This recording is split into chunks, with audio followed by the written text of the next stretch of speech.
IDW series that's coming out. That's the Picard Countdown comic series. They released issue 1. This is, as far as I understand, an official lead-in prequel type of a book. Yeah, Eric's got it there. I have a physical copy. Did you get the physical, or you do the digital? I did the digital. So I have a physical copy. I just want to mention that there are 2 other covers. So I'll put that. Can you see them? There you go. So there's one is a photo cover of him with the dog, and then another one is more of just like a headshot. Whereas this, I guess, is more of like a upper body shot. Right. This is the main cover. The comic book store that I went to, and I do want to give a shout out to the comic book store. It was Ash Avenue Comics, which is in Tempe. They're very close to the ASU main campus, and that's where I got my copy because I always want to give a shout out to the local stores when I get a comic. And I got mine from Comixology, so I don't know if I'm doing anyone any favors, but that's what I did. Well, give a shout out to Comixology then. If that's how you get your comics, then give a shout out to them. Yeah. And it's mostly because we decided to do this after the fact, and I didn't know if my local comic store would have these in stock or not. And instead of running around trying to figure out what I was going to do, I just decided to buy on Comixology and save myself a step because I figured it would be there, and it was, and it looked really good. And it was I enjoy digital comics, and as I'm moving forward, I'm looking at putting more of my stuff on a digital platform anyway. I mean, I think a lot of people have known that I've been doing webcomics going back to Bushi Tales. So I've been into digital stuff for quite some time. Well, Red Skirts very much ties into Star Trek, so yeah, you should put a little plug in there because Red Skirts is available online. So people, if they want to check that out and enjoy it, they like Star Trek, I think they'll like Red Skirts. Yeah, we should definitely mention Red Skirts. But yeah, as a matter of fact, along those lines, I have actually a couple different pages for a new prologue or epilogue. So yeah, epilogue sequence for Red Skirts that we're adding to the first volume. That's going to tie into events and later comics that we've decided. We kind of figured out the direction for some different things we wanted to do. So we're adding epilogue sequences in. So I've been working on those and completing those images and those pages, and I think they're coming together really nice. And of course, awesome. Red Skirts is available as a free webcomic if you want to read it or check it out. You can check it out on redskirtsonline.com, and you can read it there. And I can say as a Star Trek fan, because I don't have any official role with Red Skirts, I can say as a Star Trek fan, if you're a Star Trek fan, you'll love Red Skirts. It very much ties into that, but it also ties into a lot of other science fiction. It's a lot of parody and homage to a lot of classic science fiction. Yeah, it's very much a love letter to all the classic science fiction that Al Sparrow, who's the writer, and myself, that we grew up reading and watching and just being exposed to, even like Which Way Adventure books. I talked about, I think on this show previously about the Interplanetary Spy series, all that kind of fun stuff. I was going to see if I could find a couple of Red Skirts images I could actually throw up here. So for people who are interested, now I'm the one who's causing the show to run long. How do you like that? Being that you have such a large resume in the comic industry, you've worked for DC, you've worked for Marvel, you've worked for the big guys. What is your just overall impression of this issue? I mean, I don't think we've talked much about IDW comics in general, other than what we did our episode about the City on the Edge of Forever comic. You know what I mean? But I'm kind of curious. What's your as a comic professional? I thought it was a pretty well put together issue. I prefer the art of the City on the Edge of Forever, that more painted look. I feel like that feels like it's a little bit more organic with the live action nature, of Trek. But that being said, all the likenesses were on point. The ship stuff looked pretty good. I thought it was a pretty solid issue. I am always surprised whenever they roll out things like this that they don't really go and they get great talent, but they don't necessarily go and beat the bushes to pull out super major A-list talent.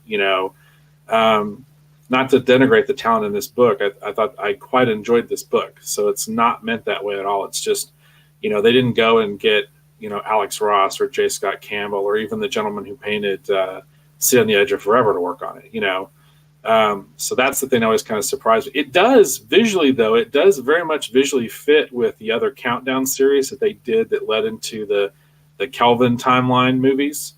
I thought visually it is a good companion piece for that. So if you read the Countdown series that led into the first J.J. Abrams movie, this feels like it's in canon with that, even visually. Would you agree with that? Or I have 2 issues of the Countdown series. I have the first issue and the last issue of the original Countdown series, the one with Spock and Data and all that stuff.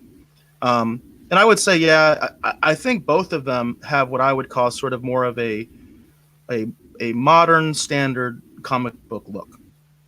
So that, just like I thought City on the Edge of Forever was really kind of unique and interesting visually. These, I think, are just kind of like, they look like most other comic books that are on the market right now. It's a very similar art style. I'm not someone that dislikes the current style, so I'm not. That's not a knock, but I'm just saying it's very much consistent with, most other comics that are out there. That's what I would say. It's a very kind of mainstream comic look, if you will, modern mainstream look. Which again, I'm not trying to knock it. I'm just saying that's what it is. It's not like me personally. I've told you my favorite artists are Bruce Timm and Alex Ross. So I like super cartoony, which is one of the reasons I like Red Skirts, because I think Red Skirts it's kind of cartoony. Did you just put something up there? Hold on. I'm not ready yet. I was going to show that, and I was like, maybe not that one. So I like that Bruce Timm style. It's very cartoony, and I like the Alex Ross style. That's photorealistic. I'm very extreme in my taste. So that doesn't mean that I don't like this. I'm just saying that it's not anything more than what you normally see from comics these days. And again, that's not necessarily a bad thing, because I don't necessarily. It's not like I hate modern comics, but I think the original Countdown was much in the same way in terms of art. In terms of the actual art, it was similar. It's kind of that mainstream modern comic book look. I do think it's interesting because you've read the entire previous Countdown series, right? Yes, I did. And you're saying that it kind of falls within canon. I kind of got the opposite impression, because to me, I feel like the previous Countdown is kind of being cast aside, and this is the new Countdown to kind of fix that. Right. Well, that's my impression. My impression is like this Countdown is meant to kind of fix the previous Countdown, because it's not going to work with Picard the way it was. Right.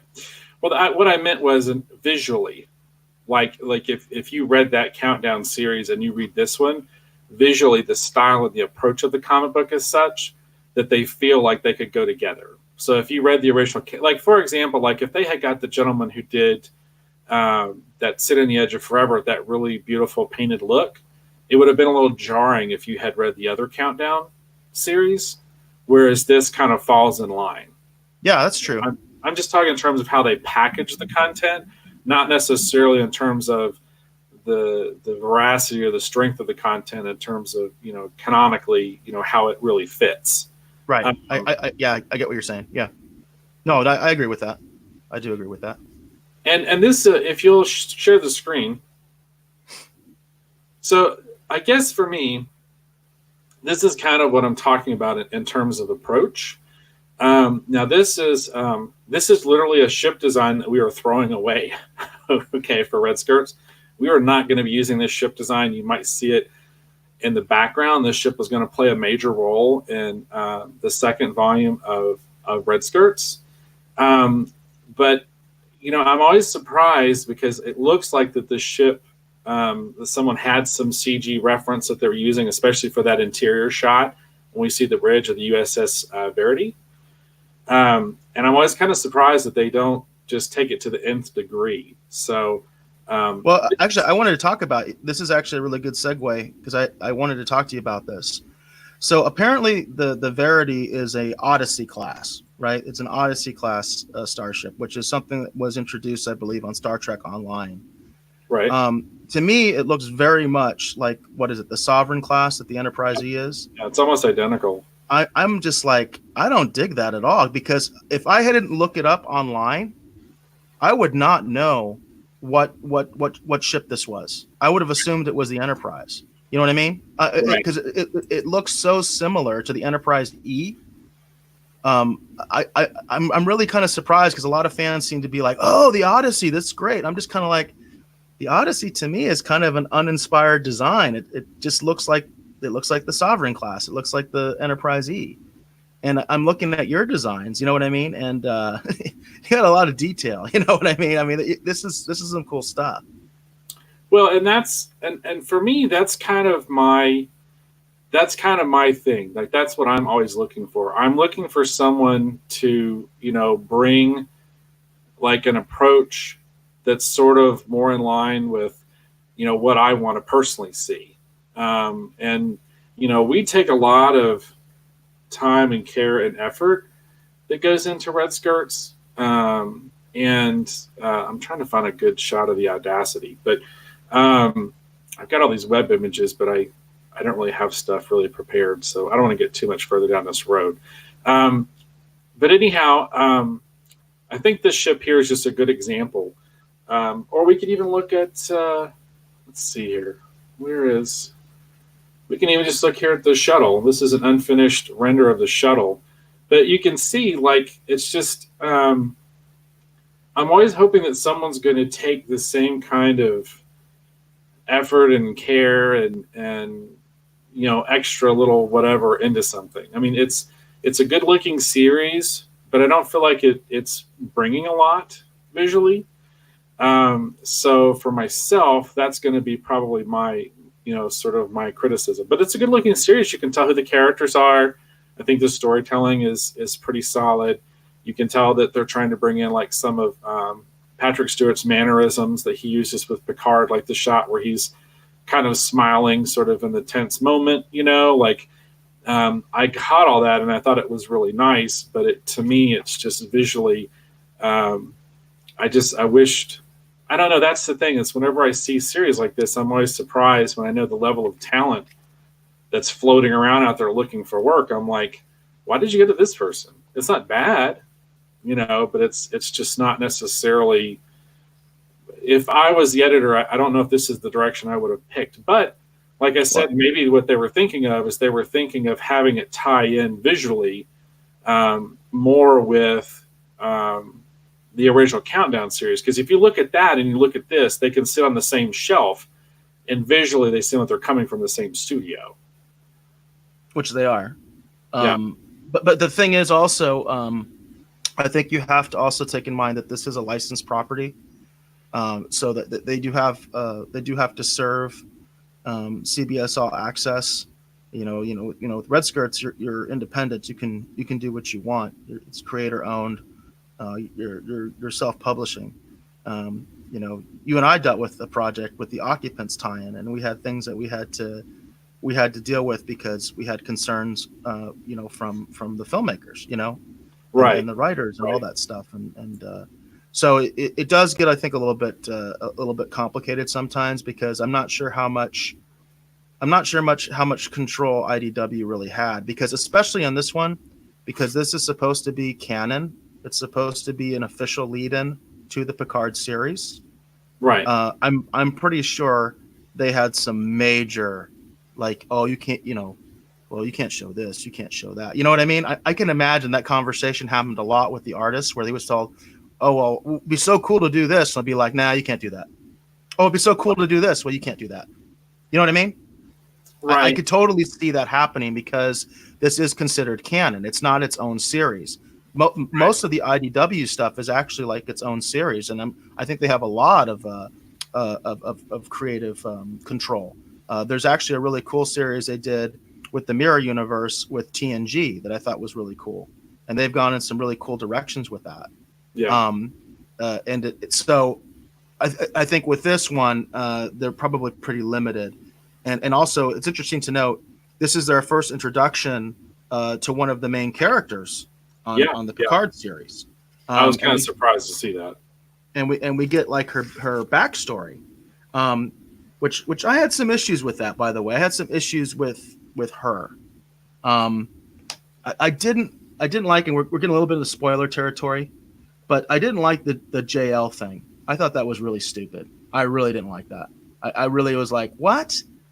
And I know that that's meant to show later what's going to happen in the series, because they're going to be all casual and she's going to be irreverent because that's just the thing to do. You know what I mean? And I'm like, yeah, that's not Picard. That's not how Picard rolled. That's not how he is, you know? Yeah. So I didn't like that at all. I think that's disrespectful. I was in the reserves myself, in the Navy reserves. And it's like a lieutenant commander cannot be going around calling the admiral JL, you know? Right. And also I thought it would, and being, again, because I do know something about Navy ranks and stuff, why would a lieutenant commander be his first officer? He's an admiral. That would mean he's in charge of a fleet. In fact, he's supposed to be getting a fleet ready. This just happens to be his flagship. There should be an actual captain on the ship, kind of like in the motion picture, how you had Kirk as an admiral with a captain on the ship. That's the way that it works in real life. There's still a captain of the ship when an admiral's there. You know what I mean? The admiral's in charge of the fleet. That's his flagship. That's his command center, if you will. But there still has to be a captain of the ship. The whole way they did it is just very amateurish in that regard, in terms of not understanding military ranks and how things work. Granted, this is a fictional military. I get that.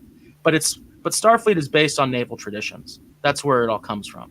Starfleet is based on Navy traditions. They've said that in the show. So to me, that irked me a little bit, that she's a lieutenant commander and she's his second officer. There is no captain. He's the captain, even though he's an admiral. It's kind of like, you guys are kind of messing this all up, Right. But that stuff just irks me, again, because I do have enough of a background where I can kind of see things like that. And I'm just like, come on, guys, do a little bit of research, And I was kind of surprised why they didn't even just make her like a full commander. Why did they make her a lieutenant commander? Or captain. Why can't she be the captain? Yeah, I was just in my scenario, is weird. Make her the captain. Make her the captain of the ship. He's the admiral. He's in charge of the fleet. She's the captain of the ship. What's wrong with that? Right. But again, the informality I didn't like. One thing I kind of liked is the setup, but I will say, from a lore perspective, they're totally violating the Prime Directive just by doing this rescue operation. I don't know if people have really thought about that, but even more so, it's like, okay, so they're not going to tell us what the justification was to do this. They're just not going to do that. They're not going to go there. Because it is a violation of the Prime Directive. They are meddling in the internal affairs of the Romulan Star Empire. They should just let the Romulans do their own thing. The Romulans have a fleet. Why do they even need Starfleet? You know what I mean? Right. So a lot of this setup, I think, is a little bit convoluted, in my personal opinion. I think it would have made more sense that Picard is trying to do something to stop the supernova or something like that, maybe, because it's going to have repercussions beyond Romulus, But the idea of, because the whole premise of this whole thing that this story sets up is this idea that the Romulans basically let's just go through it real quick. So basically, Picard is going to a Romulan colony, supposedly a very small Romulan colony that they didn't know about, because the Romulans are very secretive. They've always been secretive. That makes sense. They would still be secretive even if they're dying. That's just the Romulan way. Don't trust anybody. So they didn't even know there were any people on this planet. And some of the Romulans are saying, hey, we got this planet. We need help. Can you go evacuate it? So they say, okay, we'll go evacuate it. How many colonists? 10,000. Oh, that's not too bad. We didn't think there was anybody there, but 10,000 isn't too bad. We'll deal with it. Right. When they get there, they find out it's not just 10,000 Romulan colonists. There are like 5 million native inhabitants of this planet that are basically slaves to the Romulans. Okay. Right. So I like that setup, but it does, in the terms of the greater lore of Star Trek, you have to be thinking, well, in the series, there was all sorts of times where they had civilizations that were going to be destroyed and they didn't intervene and they just let them blow up. There were also episodes where they intervened. And I always assumed those were planets that were either part of the Federation or looking to join the Federation or allied with the Federation, that kind of a thing. Right. The Romulans are none of those things. They're not allied with the Federation, at least not anymore, I don't think. I mean, we were allies during the Dominion War, right? But as far as I know, based on the events with Shinzon and all that stuff, there is no alliance between the Romulans and the Federation anymore. Romulans have no interest in joining the Federation. So you kind of begs the question, why are they there to begin with, you know? And then once they come into the situation, it's always been the Federation policy, because of the Prime Directive, oh, these are primitive people, we'll just let them die. Because that's what they do in Star Trek. You know what I mean? Right. They're primitives. They kind of would take the Romulan side and say, oh, yeah, well, we can't interfere, so we'll just let them die. Instead, what Picard says is his mandate is to save everybody that he can. But again, it's like, well, how does that work with the Prime Directive? You know? Right. So that's kind of one of the lore issues that I have with this, being the big Trekkie nerd that I am. I like the setup in terms of, I like what the Romulans are doing, because I could totally see the Romulans doing something like that, where they have basically enslaved some other race that nobody even knows about. Like this race isn't even categorized in Federation database. They don't even know they existed, you know? Right. And Romulans act like, oh, we've got 10,000 people on this little agriculture planet and don't even care about the natives, you know? Yeah, that's totally a Romulan thing, for sure. That's totally a Romulan thing. But I do question I guess a little bit of the setup of why exactly and how the Federation is so up to its neck in this stuff. And I've already seen a theory from Ketwalski. I watched his video before we went on the air. Yeah. He actually is saying that he thinks this event is the thing that breaks Picard's back, because what he thinks is going to happen is that the Federation is going to leave the primitives and save the Romulans, and Picard's going to be really pissed. But the thing is, it's like, well, if you watch the show, Picard used to leave primitive civilizations to die all the time. You know what I mean? Like they did that. They even talked about how they did that. There's an episode, a really good episode, where Worf's adopted brother tries to save this primitive race, and they're all pissed at him, you know, because he tried to save these people, and they're like, well, you should just let him die, because that's the Prime Directive. You remember that episode? Yeah, but I'm of the opinion I could see what he's saying, but I think that because it's a comic book series and you don't have your typical budget restraints that you normally would have, I'm kind of hoping it's a little bit more than that. I'm hoping that probably what's going to wind up happening is, it turns out it's not just this one race of basically, you know, indentured servants. I think we're going to find out that the Romulans have got, you know, millions and millions and millions on all of their, and it's going to turn out that it's going to be like a level of genocide or whatever, like that we can't even calculate right now. Like it's going to be, like you said, it's going to be like 100 billion souls lost. Cool, because something we lost the feed for a little bit. Can you hear me? Yeah, I can hear you. We lost the feed for a second. Here's the thing. It's called the Klingon Empire and the Romulan Empire. That implies that these are these species go out and conquer other species, and we've really never seen that perspective of other races that have been conquered by these violence. Now, we did see a little bit in the original series with the Klingons. We actually saw that's Baltar, John. What's the actor's name that played the original Baltar? John Colicos. John Colicos. Remember, he was the military governor of this planet with the Organians. Yeah. So we saw a little bit of that with the Klingons, how they deal with other cultures and stuff like that when they conquer a place. But that was just a hint. We very rarely get to see how these empires actually work. The way you see it, you just kind of assume it's just a bunch of colonies with Klingons on it. It's just a bunch of colonies with Romulans on it, right? We got a little bit of nemesis with the Remans and how the Remans were treated. Well, what I think is cool, and I think what you're trying to set up here a little bit, and I'm hoping we get a payoff like this. I'm just not counting on it. I hope we get a payoff like this. It would be really cool, because the Romulan Empire is so secretive, to realize they are like on par with the Federation, with like dozens of races that are under their jurisdiction, and they're just going to let them all die. They don't give a crap about it. You know what I mean? That Yeah. would be really cool, and that would be really amazing if they went that route and said, yeah, the reason you don't know about these people is because the Romulans aren't going to tell you, but there are literally dozens of these species that they have taken over and conquered, and they don't feel any responsibility to them at all. You know what I mean? Yeah, and That would be cool. see that, because I could see that breaking Picard. Like if the death is almost like the level of the deaths is almost incalculable, and the Federation goes, we're going to save the Romulans because we need this to work, and then all these other people, it's like, yeah, we can't really interfere.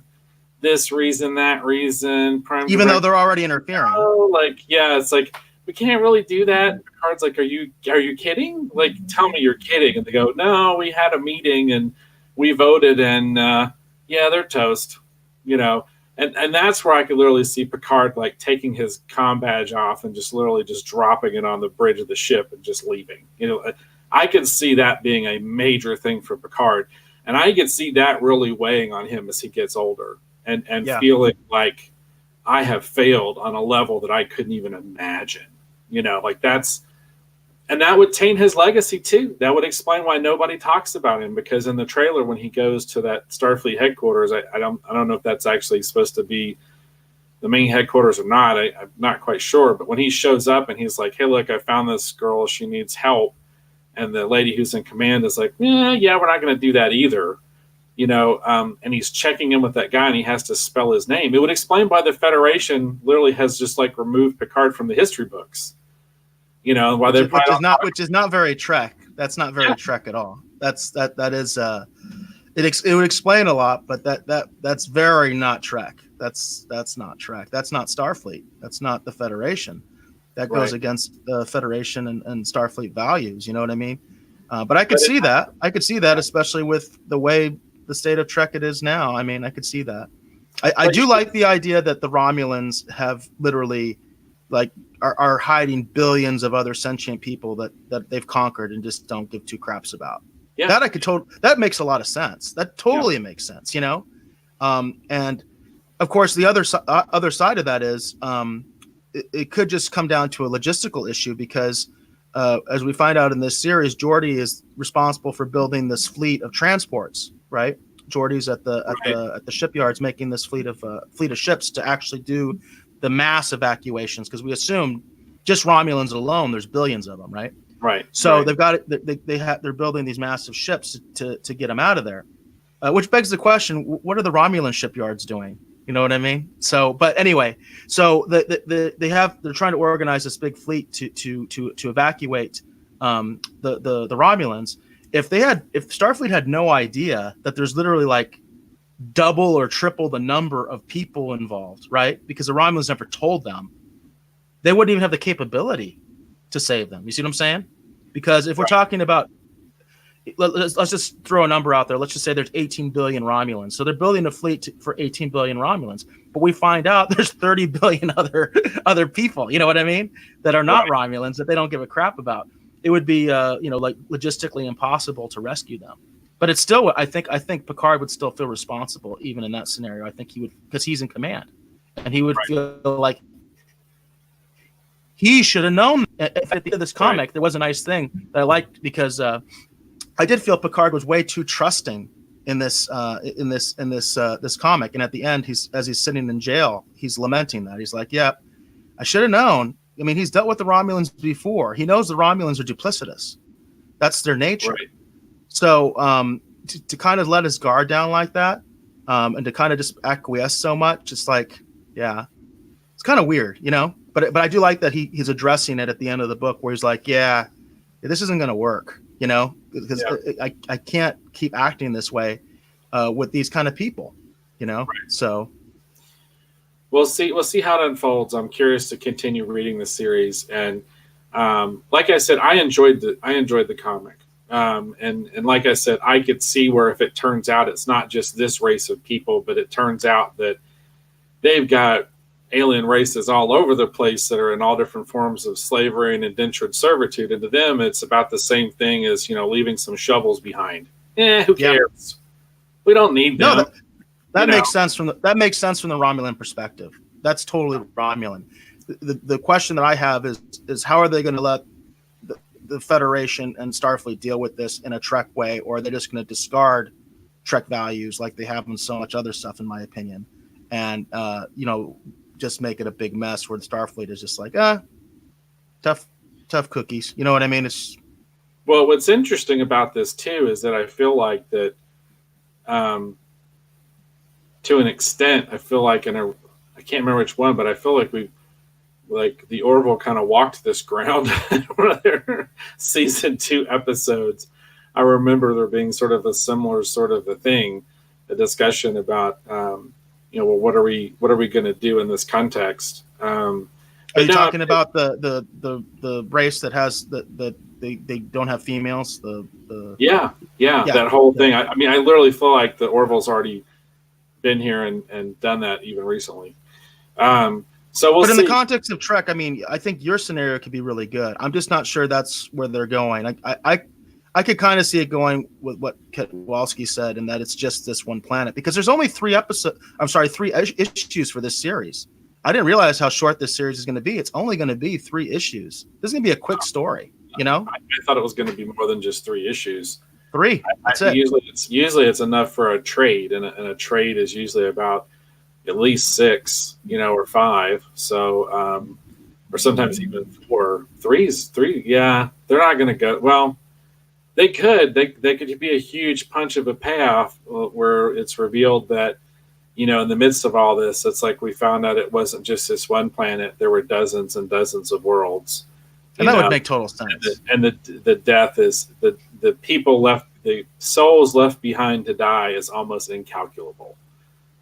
I could see that breaking Picard's spirit pretty big. So, and I also think that would actually be kind of a cool piece of lore, because it kind of, to me, addresses something that I've always kind of wondered about. It's like, hey, this is an aggressive, empire. They must have conquered other races. You know what I mean? So it can't just be a bunch of colonies. That's not how an empire. Look, imperial colonies work in that. Yes, they have colonies, but there's other people that are already there, and they take over. You know what I mean? Right. So that's the way that colonies work with an empire. And I could see too where it would also answer that idea. Picard could be like, well, this is not what the Federation is about. This is not what we do. How can you just turn a blind eye to this? This is not what the Federation stands for. Yeah. And then literally the current Federation Council going, well, this is what we can do. It is what it is. And then Picard being like, well, then I can't do this anymore. I mean, and that could literally be, in a weird way, it answers that idea. It's like, well, how can the Federation behave in this way? And it could turn out it's this current new board for whatever reason. You know what I mean? And they've just made some really horrible decisions. Not like we see that every day. Anyhow, that kind of just horrible political decisions. Typically are not depicted well in Star Trek. Admirals are typically not depicted all that. There's some of them. But admirals typically are not depicted very well. One thing, I wish they would. I know they're not going to address it. I don't think they're going to address it in the show. But I would love if they kind of addressed why Picard promoted when Kirk told them not to do it. They told them don't do it, don't promote. Well, and it's like that's the thing. I hate that this is only going to be 3 issues, because I feel like if it was 12 issues, we could really get knee deep into this. The catastrophe. I mean, because the thing is, the show can lean on the tragedy that they can show in the comic that they could never afford to show. Like, they could do that in a comic.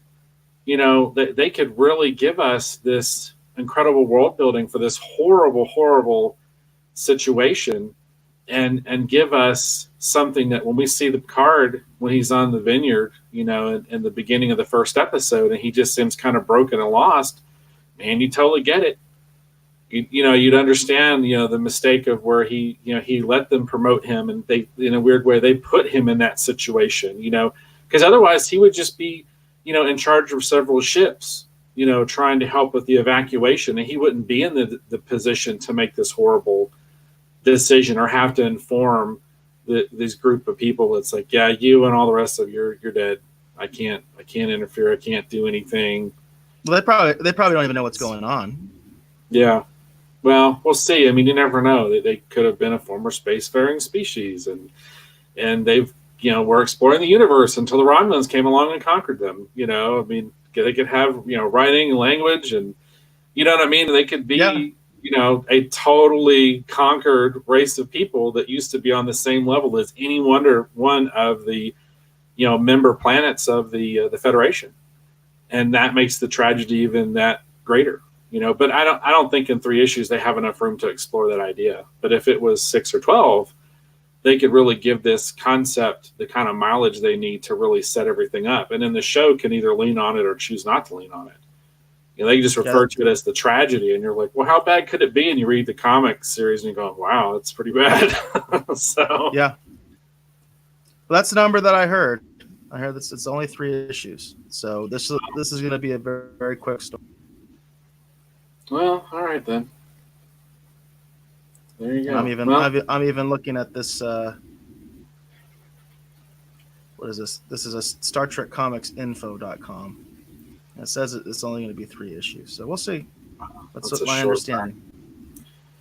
That's a short burn. They usually make them at least 5 or 6, so they can get at least a good sized trade out of it later on. So well, the other thing that I did here, and I hope is true, because I enjoy supplemental material, but even though they say this is canon, I know they can still contradict it, because the bottom line is the directors don't care. You know what I mean? Like, they'll do their own thing anyway. So even though they're saying that this is canon, I think in this there will be references to it in the series. They just won't show this and specifically. You know what I mean? So there'll still be references to it, because I'm hoping at least, the idea is not that this is essential reading for you to understand the TV show. This is supplemental material that will help you enjoy the show better, because they like The Force Awakens. That's what they did. They had stuff in the books that explained a lot of the BS of the movie, but it wasn't in the movie. So you know what I mean? So I don't like that situation at all. I don't like the idea that I have to read a book or I have to read a comic to understand the TV show or to understand the movie. You know what I mean? So whatever happens here, I think it'll still be alluded to. They'll still at least discuss it a little bit in the series. I think the difference is we get to see it in the comic book. See what I mean? No, yeah. I get that. My thought of it is just in the context of they can give this the nuance. And I don't think they can in 3 issues, but they could have really built up something really amazing. And then if you want to explore it further, what the tragedy was, like if you want to deep dive into it, here is, you know what I mean? Here it is. But I'm not talking about leaning on into it where they're going to refer to events specifically that happened in the comics. You know what I mean? Because I don't think they should do that either. But if it's just sort of like, they refer to it as the mission that went wrong, they can show us elements of it in the show and give us the context where we don't need to read the comic. I'm just saying the comic could give us, because of budget constraints and not having those in a comic, the comic can show us that the tragedy is on a much greater scale than what they could in the show. So if you explore it further, it would give it a little bit more depth and nuance and possibly perspective. So that's all I meant. But as is usual, my ideas and my thought on it and what they're probably actually going to do are 2 completely different things. That would make sense, but I would point out that this, I would say, disappointing about this comic is that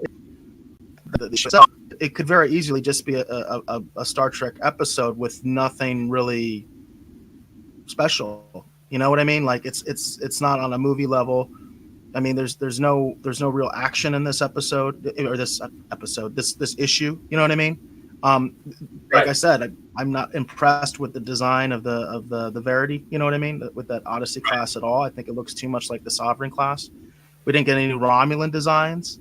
You know what I mean? So, I mean, unfortunately, I don't think they're really doing that. We'll see if we get some more of that. I would like to see what the transports look like.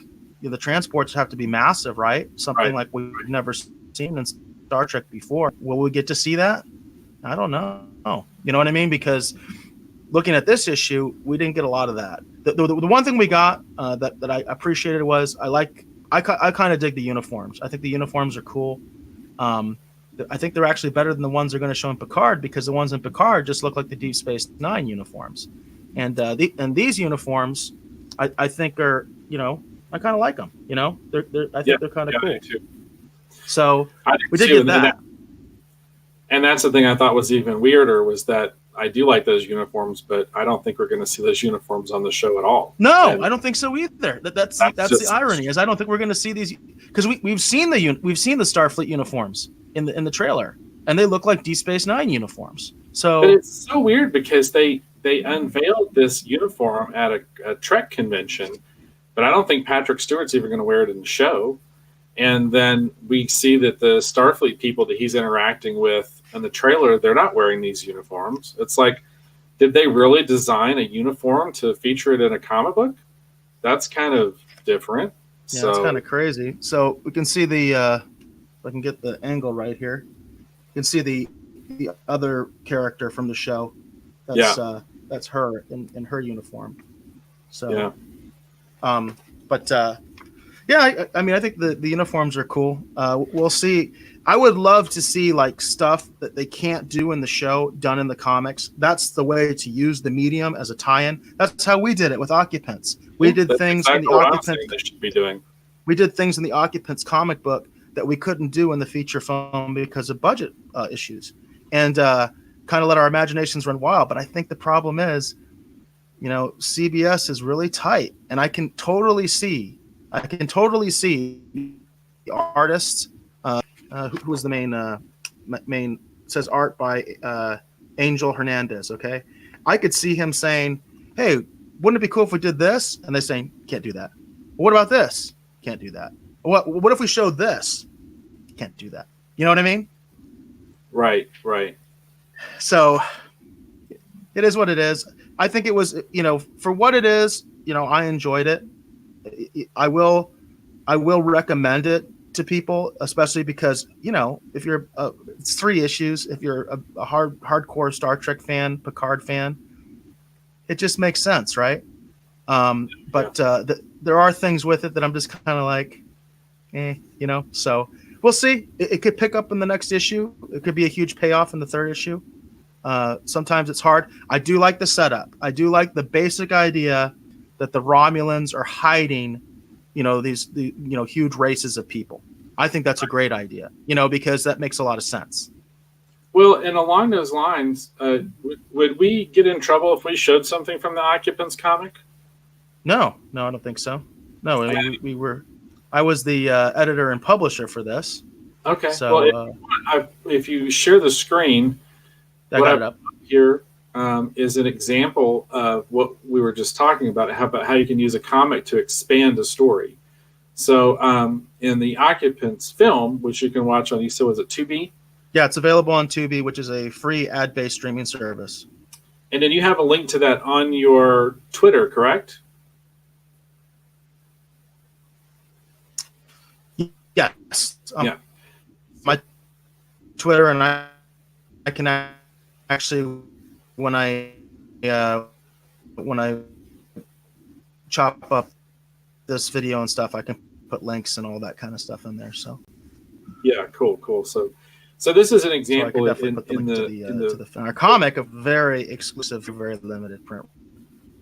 Yeah, very, very limited. And one of the things we've got here is I've opened this up. This is an example of something that we did in the comic that kind of expanded the world that for budgetary reasons would be a little bit more difficult to do in film, just because of cost. So we see here, this is one of the investigative characters. There's 2 characters, kind of like a Mulder and Scully, kind of having an adventure.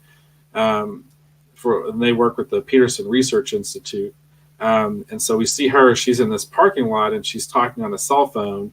And then we get a transitional moment where something's happening and the world is changing. And then she basically flips over to an alternate Earth, and we see the same parking lot in a completely different scenario.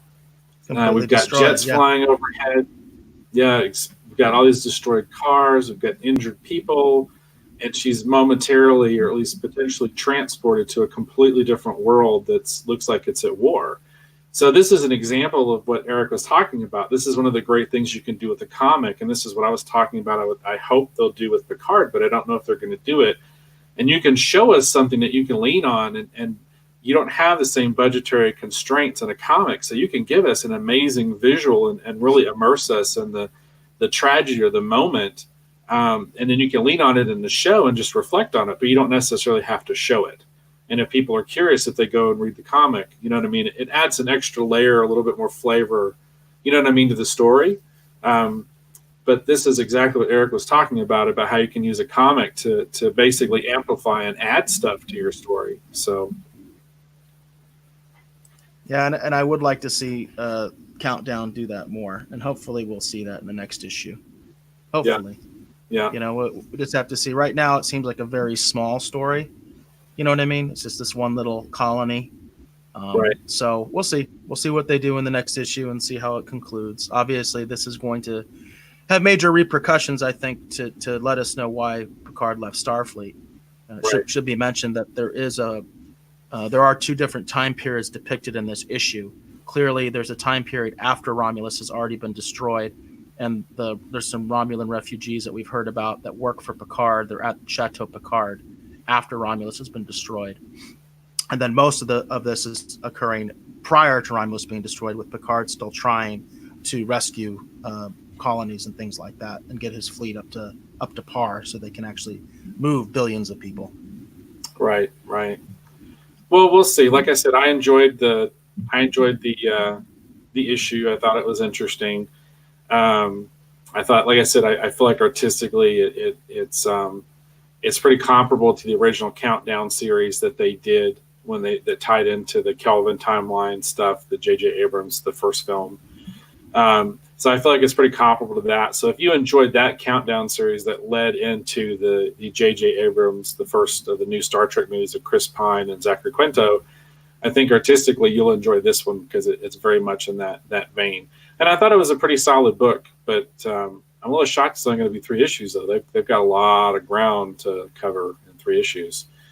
At least if, you know, they're trying to do what I'm envisioning they would be doing. So we'll see. But I'd say it's a recommend. It's good. It was a fun read.